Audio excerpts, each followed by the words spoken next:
નમસ્કાર ખેડૂત મિત્રો, કૃષિ ધારા યુટ્યુબ ચેનલમાં આપ સૌનું હાર્દિક સ્વાગત છે। તો આજે આપણે ઝટકા મશીન એટલે કે સોલાર પાવર યુનિટ કિટ વિશે ચર્ચા કરવાના છીએ। તો એની સંપૂર્ણ માહિતી મેળવવા માટે વિડીયોના અંત સુધી બન્યા રહેશો। એમાં કેટલી સબસિડી મળે છે, અરજી ઓનલાઈન ક્યાં ક્યારે અને કેવી રીતે કરવી, અરજી માટે કયા આધાર પુરાવો જોઈશે, ખરીદી ક્યાંથી કરવી, ખરીદી કર્યા બાદ જે ડોક્યુમેન્ટ છે એ કોને જમા કરાવવા, ત્યારબાદ સબસિડી ક્યારે જમા થશે એના વિશે આપણે ચર્ચા કરીશું। તો ફોર્મ ભરવાથી લઈને અરજી આપણી સબમિટ થઈને પેમેન્ટ સુધીની આપણે બધી ચૂકવણા સુધીની આપણે ચર્ચા કરીશું। તો વિડીયોના અંત સુધી ખેડૂત મિત્રો બન્યા રહેશો। તો આપણે સૌપ્રથમ એને સબસિડીની રકમની ચર્ચા કરીશું। તો સબસિડીની રકમમાં એના કિંમતના 50% અથવા તો 15,000 બેમાંથી જે ઓછું હોય તે મળવાપાત્ર રહેશે। તેમાં આપણે બેટરી એનર્જાઇઝર એટલે કે ડબ્બો આવે છે એ ઝટકા મશીનનો અને સોલાર પ્લેટ 3 વર્ષ સુધીની ગણતરી કરવામાં આવે છે। વાયર અને બીજી બધી એસેસરીની ગણતરી કરવામાં બિલમાં નથી આવતી। તો આ વસ્તુની 3ની ગણતરી કરવામાં આવે છે। તો ઓનલાઈન અરજી કઈ રીતે કરવી? ઓનલાઈન અરજી CSC centre, common service centre હોય ત્યાં ખાતે પણ આપણે કરી શકીએ છીએ। ગ્રામ પંચાયતના VC પાસે પણ આપણે અરજી કરી શકીએ છીએ। સાયબર કેફેમાં અરજી કરી શકીએ છીએ અથવા પોતાની જાતે પણ અરજી કરી શકીએ છીએ। પોતાની જાતે પોતાના મોબાઈલ દ્વારા ફ્રીમાં અરજી કઈ રીતના કરવી એનો વિડીયો આપણે યુટ્યુબ ચેનલમાં મૂકી દીધેલો છે। તો એની લિંક પણ આપણે ડિસ્ક્રિપ્શનમાં મૂકી દીધેલી છે। તો ત્યાં જઈને આપણે પોતાની જાતે ઘરે બેઠા જે અરજી ઓનલાઈન છે તે કરી શકીએ છીએ। અરજી કરવા માટે ઘટકનું નામ શું છે? આપણે ઝટકા મશીન તો કહીએ છીએ, પણ આઈ ખેડૂત પોર્ટલમાં તેનું નામ અલગ છે। તેમાં સોલાર પાવર યુનિટ કિટ નામનું ઘટક જે છે એમાં જે છે આપણે અરજી કરવાની થાય છે।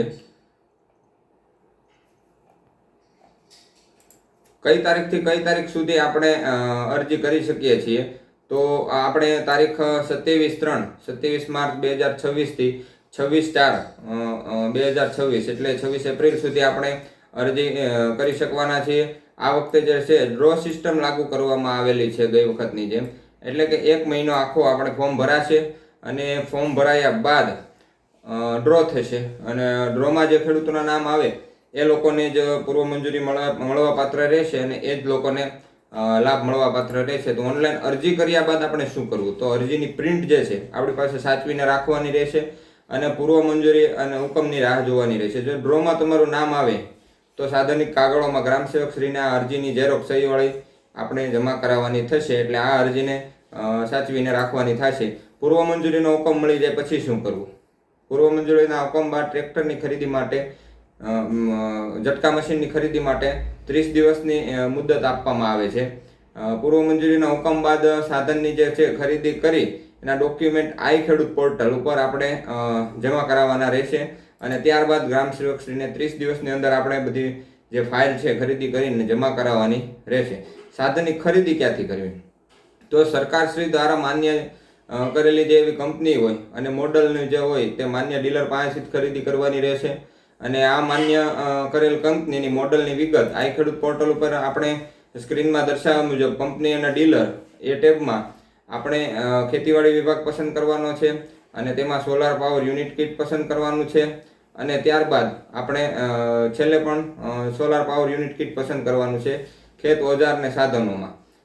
એના પછી આપણે શોધો પર ક્લિક કરશું એટલે આપણે ગુજરાતના ગમે તે જિલ્લાના જેટલા ડીલરો છે ગુજરાત રાજ્યના એ બધા ડીલરો આપણને એક સાથે બતાવી દેશે। તો જમા કરવાના ડોક્યુમેન્ટ શું કરવા પડે છે? પૂર્વ મંજૂરી આવી ગઈ પછી આપણે ખરીદી કરી અને પછી ડોક્યુમેન્ટ કેવી રીતે જમા કરાવવા? તો સાધન સહાય ફોર્મ એટલે ચેકલિસ્ટ કહેવામાં આવે છે। ચેકલિસ્ટની ઝેરોક્ષ કઢાવવાની રહેશે, ઓનલાઈન અરજીની પ્રિન્ટ કાઢવાની રહેશે કે જેમાં સંયુક્ત ખાતેદારો એટલે 8માં 1 થી વધુ નામ હોય તો જે નામે અરજી કરી હોય એના સિવાયના જે ખાતેદારો હોય તેના નામ અને સહી અને નીચે 2 સાક્ષીઓની સહી તે આપણે અરજીની પ્રિન્ટ સાથે જ નીકળી જશે, એ ભરીને આપવાનું રહેશે। પછી પૂર્વ મંજૂરીનો હુકમ તમને ગ્રામ સેવક શ્રી દ્વારા આપી દેવામાં આવશે। અરજીનું ખરીદીનું જે છે અચલ પાકું બિલ આપણે ડીલર પાસેથી લઈ લેવાનું રહેશે અને આઈ ખેડૂત પોર્ટલ પરનું ભાવપત્રક અને આઈ ખેડૂત પોર્ટલ પરનું ડીલરનું માન્યતા પત્રક એ પણ ડીલર પાસેથી લેવાનું રહેશે। ત્યારબાદ 7/12/8 આધાર કાર્ડની નકલ, બેંક પાસબુક નકલ અથવા કેન્સલ ચેક, જાતિનો દાખલો જો SC ST ખેડૂત મિત્રો હોય તો તેને જાતિનો દાખલો રજૂ કરવાનો રહેશે. દિવ્યાંગનું પ્રમાણપત્ર જો લાગુ પડતું હોય તો તે રજૂ કરવાનું રહેશે.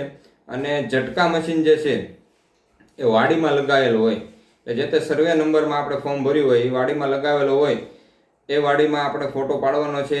લાભાર્થી અને બાજુમાં ઝટકા મશીન દેખાય એ રીતે આપણે ફોટો પાડવાનો છે 6x4ની સાઇઝમાં.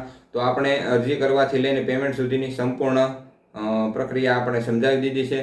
તો આપણે ચકાસણી છેલ્લે સુધી જમા કરવાના ડોક્યુમેન્ટ થઈ જાય પછી ચકાસણી આપણા ગામના ગ્રામસેવક શ્રી છે એના દ્વારા કરવામાં આવશે. અને આપણે કીધું એમ જે તે સર્વે નંબરમાં ફોર્મ ભર્યું હોય ત્યાં જ ઝટકા મશીન લગાવેલું હોવું જોઈએ. તો ખેડૂત મિત્રો, આ વિડીયો તમને સારો લાગ્યો હોય તો આ વિડીયોને લાઇક કરવો, પોતાના ખેડૂત મિત્રોના ગ્રુપમાં આ વિડીયોને શેર કરવો અને અમારી કૃષિ ધારા ચેનલને સબસ્ક્રાઈબ કરી લેવી. બાજુમાં જે બેલ આઇકન આપેલું છે એટલે કે ઘંટડી જેવું નિશાન તેને પ્રેસ કરી દેવું, જેથી ખેડૂત મિત્રો અમે અહીંથી વિડીયો મોકલતા હોય તો સૌ પ્રથમ તમને તે માહિતી આપ સુધી નોટિફિકેશન થ્રુ પહોંચી જાય. જય જવાન, જય કિસાન.